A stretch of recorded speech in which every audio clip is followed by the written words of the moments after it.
வணக்கம். இந்த வீடியோவில் 2026ஆம் ஆண்டு தமிழ்நாடு சட்டமன்ற தேர்தல் ஆசிரியர்கள் திடீர் அறிவிப்பு ஒன்றை வெளியிட்டிருக்கிறார்கள்.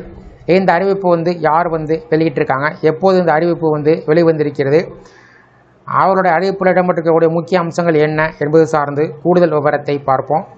இந்த வீடியோவை தொடர்ந்து பார்க்குறதுக்கு முன்னாடி நம்ம சேனலை இது வரைக்கும் சப்ஸ்கிரைப் பண்ணாதவங்க இந்த வீடியோக்கு கீழே இருக்க ரெட் கலர் சப்ஸ்கிரைப் பட்டன் அழுத்தி சப்ஸ்கிரைப் பண்ணிக்கோங்க. அப்படியே பக்கத்தில் இருக்கக்கூடிய நோட்டிஃபிகேஷன் பெல் சிம்பளையும் ப்ரெஸ் பண்ணுங்கள்.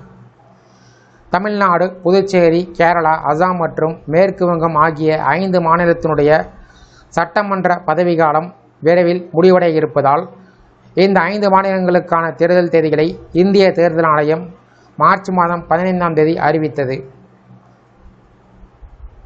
இந்திய தேர்தல் ஆணையம் அறிவிப்பின் அடிப்படையில் தமிழ்நாட்டில் ஏப்ரல் 23ஆம் தேதி தேர்தல் நடைபெற உள்ளது. அதேபோல் தேர்தல் வாக்கு எண்ணிக்கை மே மாதம் 4ஆம் தேதி நடைபெறும் என்றும் அறிவிக்கப்பட்டுள்ளது. இந்த நிலையில் தேர்தல் தேதி அறிவிக்கப்படுவதற்கு முன்பாக தமிழகத்தில் ஆசிரியர்கள் சட்டப்பேரவை தேர்தல் குறித்து புதிய அறிவிப்பை வெளியிட்டார்கள்.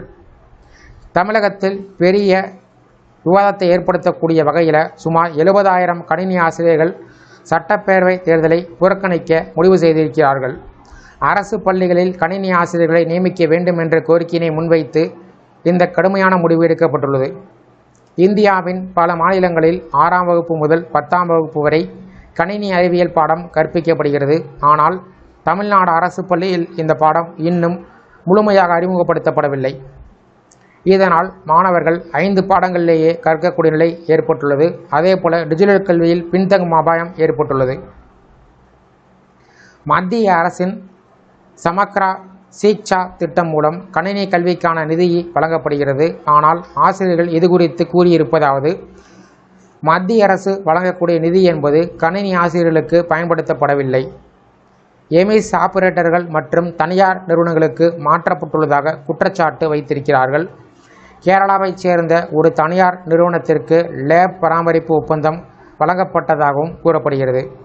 தமிழ்நாடு பிஎட் கணினி அறிவியல் வேலையில்லா பட்டதாரிகள் சங்கம் வலியுறுத்தியதாவது, அரசு பள்ளியில் தகுதியான கணினி ஆசிரியர்கள் நேரடி நியமனம் செய்ய வேண்டும். மத்திய அரசு நிதியினை சரியான பயன்பாடு செய்ய வேண்டும். மாணவர்களுக்கு கணினி கல்வி உடனடியாக அமலாக்கம் செய்ய வேண்டும். இந்த கோரிக்கைகள் நிறைவேற்றப்படாவிட்டால் 70,000 அரசு ஆசிரியர் குடும்பங்கள் ஒன்றாக சேர்ந்து சட்டப்பேரவை தேர்தலை புறக்கணிக்க முடிவு செய்திருப்பதாக அறிவித்திருக்கிறார்கள். இந்த விவகாரம் கல்வி மட்டுமில்லாமல் அரசியல் ரீதியாக பெரிய தாக்கத்தை ஏற்படுத்தக்கூடியதாக மாறியுள்ளது. இந்த வீடியோ குறித்த உள்ள கருத்துக்களை கமெண்ட் செக்ஷனில் கமெண்ட் பண்ணுங்கள். இந்த வீடியோ பிடிச்சிருந்தா வீடியோக்கு ஒரு லைக் பண்ணுங்கள். இந்த வீடியோ அனைவருக்கும் ஷேர் பண்ணுங்கள். மற்றும் ஒரு பயனுள்ள வீடியோவில் சந்திப்போம். நன்றி.